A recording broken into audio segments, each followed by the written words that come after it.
జేఎన్యూస్కి స్వాగతం. ఈరోజు వార్తలోని విశేషాలు. మాజీ మంత్రి సబితా ఇంద్రారెడ్డిపై శాసనసభలో అధికార పక్షం వ్యవహరించిన తీరుని నిరసిస్తూ సిద్దిపేట జిల్లా హుస్నాబాద్ అంబేద్కర్ చౌరస్తాలో బీఆర్ఎస్ పార్టీ శ్రేణులు నిరసన తెలిపారు.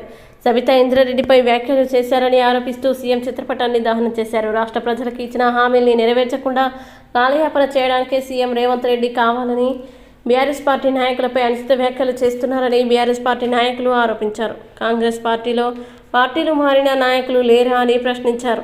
23 సంవత్సరాలుగా వివిధ మంత్రి పదవులు చేపట్టి రాష్ట్ర ప్రజలకి సేవ చేస్తున్న సబితక్కపై అనుచిత వ్యాఖ్యలు చేయడం సరికదని మండిపడ్డారు. ఇప్పటికైనా కాంగ్రెస్ ప్రభుత్వం అనవసరమైన మాటలు, ప్రజా వ్యతిరేక విధానాలను మానుకొని పాలనపై దృష్టి పెట్టాలని సూచించారు.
తెలంగాణ రాష్ట్ర ముఖ్యమంత్రి సబితక్క వారిపై అనుచిత వ్యాఖ్యలు చేసినందుకు నిరసనగా బీఆర్ఎస్ పార్టీ పిలుపు మేరకు హుస్నాబాద్ నియోజకవర్గ కేంద్రంలో బీఆర్ఎస్ పార్టీ ఆధ్వర్యంలో నిరసన కార్యక్రమం చేపట్టడం జరుగుతుంది.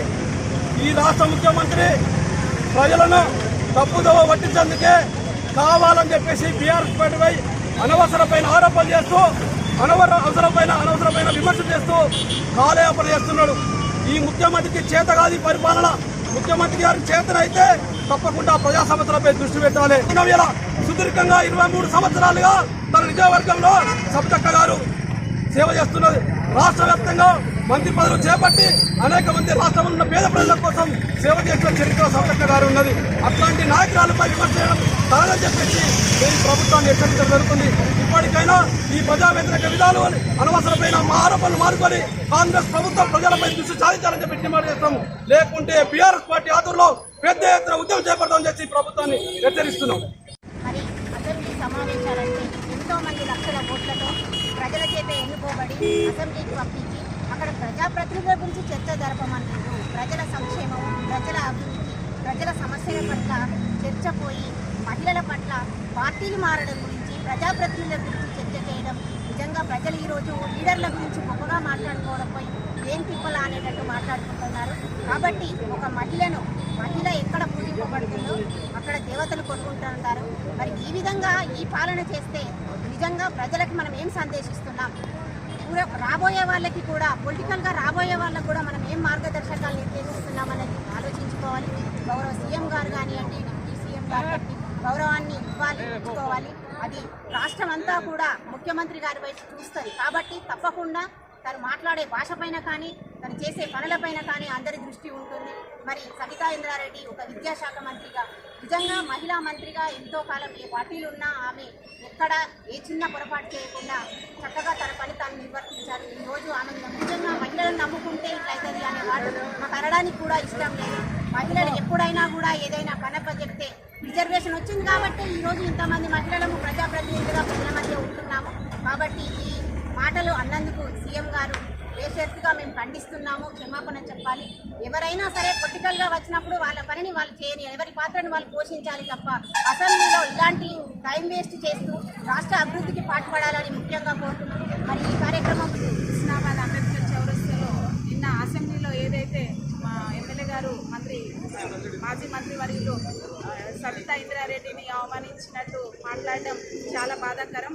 ఒక మహిళా ఎమ్మెల్యేను ఈ కాంగ్రెస్ ప్రభుత్వం ఏర్పడినప్పటి నుంచి ఒక మహిళా ఎమ్మెల్యేను ఆ తీరుగా అవమానపరిస్తే మిగతా మహిళల పరిస్థితి ఏంటనేది మనం ఆలోచించుకోవాలి. వెంటనే రేవంత్ రెడ్డి గారు డిప్యూటీ సీఎం గారు ఈ వ్యాఖ్యలను వెనక్కి తీసుకొని వారికి క్షమాపణ చెప్పాలి. అలాగే వెంటనే యావత్తు తెలంగాణ మహిళా మనులను కూడా దూషించినట్టే మనం అనుకోవాలి. కాబట్టి ఈ తెలంగాణ కాంగ్రెస్ ప్రభుత్వం ఇలాంటి అనుచిత వ్యాఖ్యలు చేయడం కానీ మహిళలను అవమానించడం కానీ జరిగేది ఉంటే ముందు కూడా మేము తెలంగాణ రాష్ట్ర వ్యాప్తంగా మహిళలందరం ఏకమై కాంగ్రెస్ ప్రభుత్వాన్ని ఏం చేయాలో ఆ దిశగా మేము ఆలోచించే దిశగా ముందుకెళ్తాం. వెంటనే వారిని వెంటనే క్షమాపణ చేపియాలని మేము ఖండిస్తున్నాం. ఈరోజు హుస్నాబాద్ అంబేద్కర్ చౌరస్తాకు ఇచ్చేసిన ప్రతి ఒక్కరికి ధన్యవాదాలు మాట్లాడడం జరిగింది. 10 సంవత్సరాలు మేము మీకు మంత్రి పదవులు ఇవ్వడం జరిగింది. మరి మంత్రి పదవులు అలంకరించి మరి పార్టీ మారడం జరిగింది. మరి అయ్యా, మరి మీరు కూడా మీ పక్క కూడా కూర్చున్న వారు ఉన్నారు. మరి వాళ్ళు కూడా ఒక్కొక్కరు 10 సంవత్సరాలు మంత్రి పదవులు అలంకరించి మీ పక్క కూర్చుండబెట్టి ఒక ఆడపడిచని కూడా చూడకుండా అనుచిత వ్యాఖ్యలు చేయడం, మీ ముఖాలు ఎక్కడ పెట్టుకుంటారు, మీరు ఏ ముఖం పెట్టుకొని మాట్లాడుతున్నారు అడగడం జరుగుతుంది. కానీ ఫస్ట్ మీ ముఖాలు అద్దంలో చూసుకోండి. మరి ఈ యొక్క పార్టీ ఎమ్మెల్యేలను పార్టీలో కలుపుకోవడం మీ వైఎస్ రాజశేఖర్ ద్వారానే మొదలు పెట్టడం జరిగింది.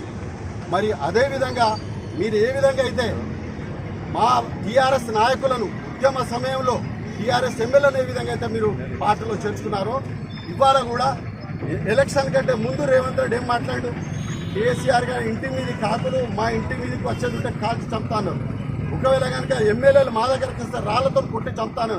మరి ఏం ముఖం పెట్టుకొని శ్రీనివాసరెడ్డి ఇంటికి పోయి కాళ్ళు మొక్కి వాళ్ళని బదులాడుకొని పార్టీలో చేర్చుకుంటున్నావు? మరి ఆనాడు నీకు బుద్ధి లేదా? అలాంటి బుద్ధి లేని విధవలు ఇవాళ ఆడపడుచులు అన్ని చూడకుండా మీరు ఇలాంటి అనుచిత వ్యాఖ్యలు చేయడం సరికాదు. ఇప్పటికైనా బుద్ధి తెచ్చుకొని ఏ విధంగా ప్రజల అభివృద్ధి గురించి ప్రజల గురించి ఆలోచించాలి, మన తెలంగాణ రాష్ట్రాన్ని ఏ విధంగా అభివృద్ధి చేసుకోవాలనే కోణంలో మీరు ఆలోచించారు తప్ప ఇలాంటి ఎవరు ఒక ప్రతిపక్ష పార్టీ మాట్లాడినప్పుడు గమనించాలి, విలువివ్వాలి ప్రతిపక్ష పార్టీకి. మరి ఏం ఆలోచిస్తాను అసలు మీరు భట్టి గారు, మీరు ఏం ఆలోచిస్తారు, ఏం మాట్లాడుతున్నారు మీరు? ఏదైనా ఇప్పటికైనా గుర్తుపెట్టుకొని ఒక మహిళలు అనేది దృష్టిలో పెట్టుకొని మాట్లాడాలని కోరుకుంటూ ఈ అవకాశం అసెంబ్లీలో జరిగినటువంటి కార్యక్రమం సందర్భంగా మన సబితా ఇంద్రారెడ్డి గారిని అనుచిత మాటలు మాట్లాడినటువంటి బట్టి విక్రమార్క ముఖ్యమంత్రి గారు వారు క్షమాపణ చెప్పాలని చెప్పి ఈరోజు మేము అంబేద్కర్ చౌరస్తాలో మా టీఆర్ఎస్ కార్యకర్తలందరం కూడా ధర్నా చేయడం జరుగుతూ ఉంది. ఆమెను సభలో ఎంత అనుచిత మాట మాట్లాడానంటే అక్కలను నమ్ముకుంటే జుబ్లీ బస్టాండ్ అవుతుంది అని చెప్పి మాట్లాడినటువంటి మాట ఎంత హీనకరమైన మాట ఒక్కసారి ఆలోచించండి. ఆమె ఉన్నత కుటుంబంలో పుట్టింది, ఆమె విద్యాశాఖలో మంత్రిగా పనిచేశారు, ఎంతో గొప్పగా పనిచేశారు, మంచి పేరు తెచ్చుకున్నారు. ఎక్కడ కూడా సబితా ఇంద్రారెడ్డి అంటే చిన్న పొరపాటు చేయదు, చాలా గుణవంతురాలని చెప్పి పోయినటువంటి కేసీఆర్ ఆమెను అలాంటి ఆమెను ఈ విధంగా అనుచిత మాటలు మాట్లాడడం న్యాయమా? అందుకని మా మహిళలు ఈరోజు వారి మీద దుమ్మెత్తిపోచి వారి మీద మాట్లాడాల్సిందిగా కోరుతూ అనిత గారిని మాట్లాడాల్సిందిగా కోరుతున్నారు.